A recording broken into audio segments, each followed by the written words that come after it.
BJP जल्दीबाजी में क्यों है कि चुनाव आयोग के खून से हाथ रंगे हैं, अधिकारी तमाम दबाव बनाते हैं। अभी जो परिवार आपके सामने आया और जो बात उन्होंने अपनी रखी और बताई आपको कि ड्यूटी पे रहने के बाद उनके साथ ये घटना हुई, अधिकारी तमाम दबाव बनाते हैं और अब साजिश ये रची जा रही है कि वो ड्यूटी पे ही नहीं थे, पहले ही रिलीफ दिखा रहे हैं और जिस स्कूल में वो जिस जगह पढ़ा रहे थे उस संस्था पर भी, वहां पर भी दबाव बनाया जा रहा है और कहा जा रहा है कि आप कह दीजिए बीमार हैं पहले से ही।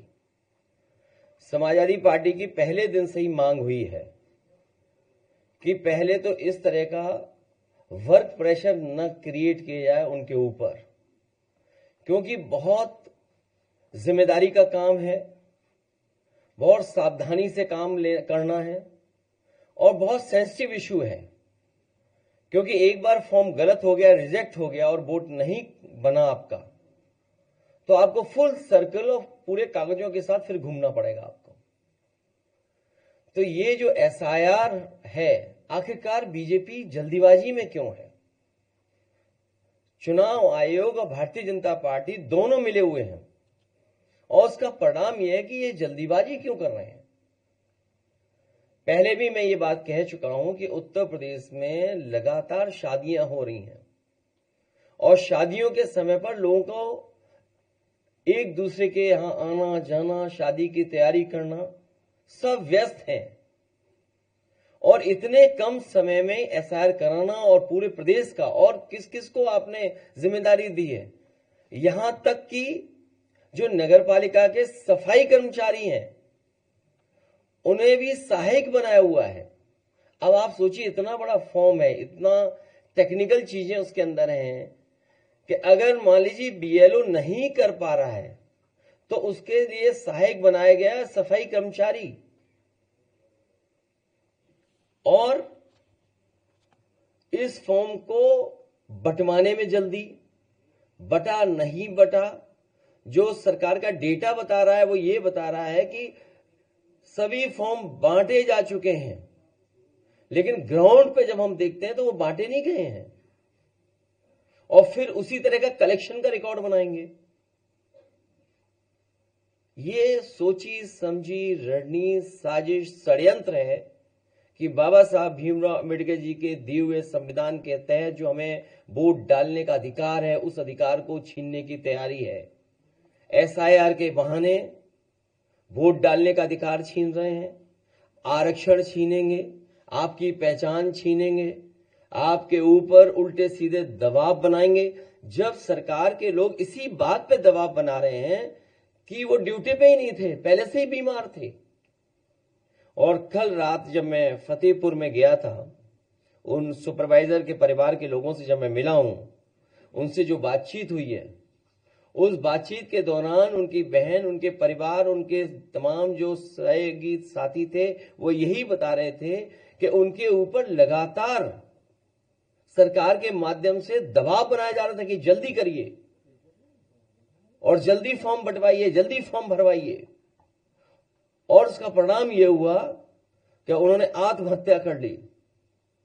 उस परिवार की भी मैं मदद कर करके आया हूं। तो आखिरकार जल्दी क्या है एसआईआर की?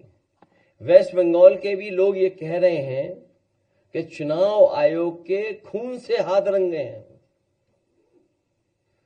अब इन लोगों की जान गई है, कौन मदद करेगा? चुनाव आयोग को सामने आना चाहिए, मदद करना चाहिए, क्योंकि ये सब कर्मचारी, अधिकारी चुनाव आयोग के लिए काम कर रहे हैं और चुनाव आयोग का काम हमने बहुत करीब से देखा है। बाई इलेक्शन में, जिस समय बाई इलेक्शन हो रहा था, उस समय पूरा का पूरा चुनाव आयोग के अधिकारी चुप बैठे हुए थे। उन्होंने बूथ लूटने दिया, उन्होंने अधिकारियों के माध्यम से जो जो बीजेपी करवाना चाहती थी वो होने दिया, वोट डलवा लिया।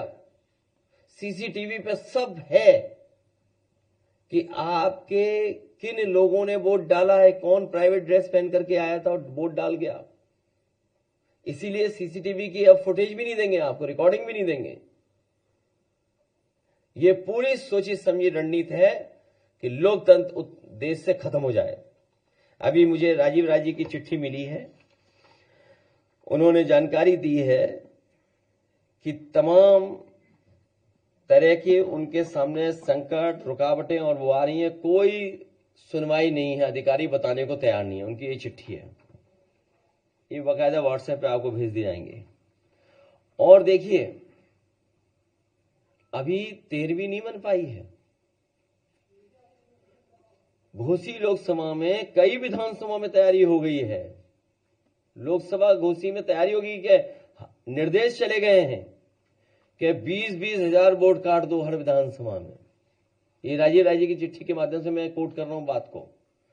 घोसी लोकसभा के मऊ सदर विधानसभा से लगभग 20,000 मतदाताओं के नाम डिलीट कर दिए गए हैं अभी से ही।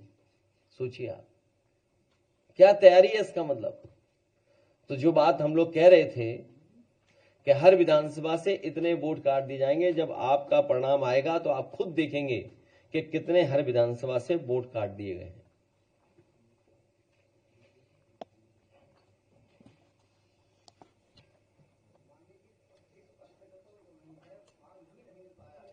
नहीं, वही तो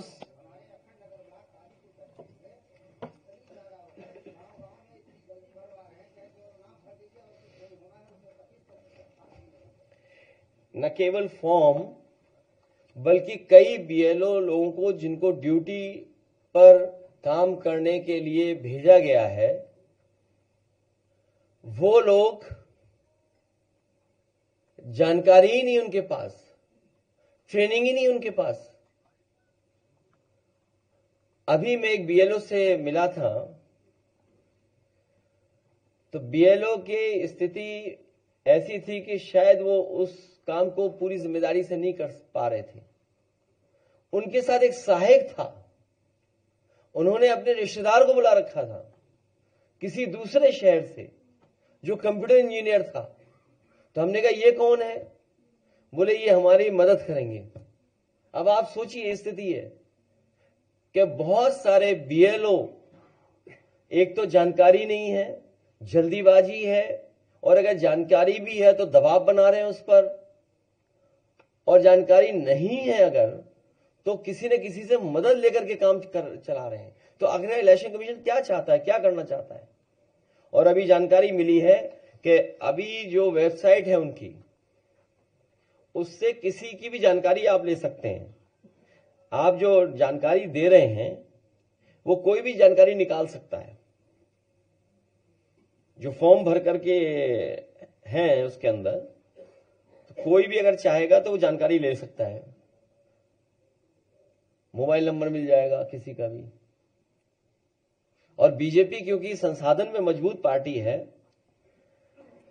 तो उन्होंने तो एक कंपनी हायर कर रखी है, नोएडा की कोई कंपनी है, वो उनका डिजिटल काम देख रही है, पूरा डिजिटल वोटर लिस्ट। आपको किस विधानसभा की पीडीएफ कॉपी चाहिए, वो तुरंत आपको कॉपी दे देगा। अब ये जो डिटेल है मैं आपको भेज रहा हूं, स्क्रीन पे लगवा देता हूं मैं। कोई भी इलेक्शन कमीशन से की वेबसाइट पे जाकर के ये डिटेल निकलवा सकता है किसी के भी। तो अगर ये डिटेल निकल रहे हैं तो सोचिए, कोई भी निकाल सकता है डिटेल। इसका मतलब बीजेपी सबका डेटा इकट्ठा कर रही है, हर बूथ का मोबाइल नंबर भी इकट्ठा कर रहे होंगे लोग। तो ये तो सवाल है कि देखिए पूरा निकला, जबकि वोट तो हमारा किसी को पता भी नहीं होना चाहिए, सीक्रेट बैलेट इसीलिए बोला गया है। ये तो वोट की पूरी जानकारी आप देखिए, पूरा जानकारी निकाल सकते हैं आप। मोबाइल नंबर भी आपका किसी का भी आ जाएगा। तो ये क्या कर रहे हैं इलेक्शन कमीशन वाले लोग? अभी मैं स्क्रीन पे लगवा रहा हूं, इसकी just run through in the screen.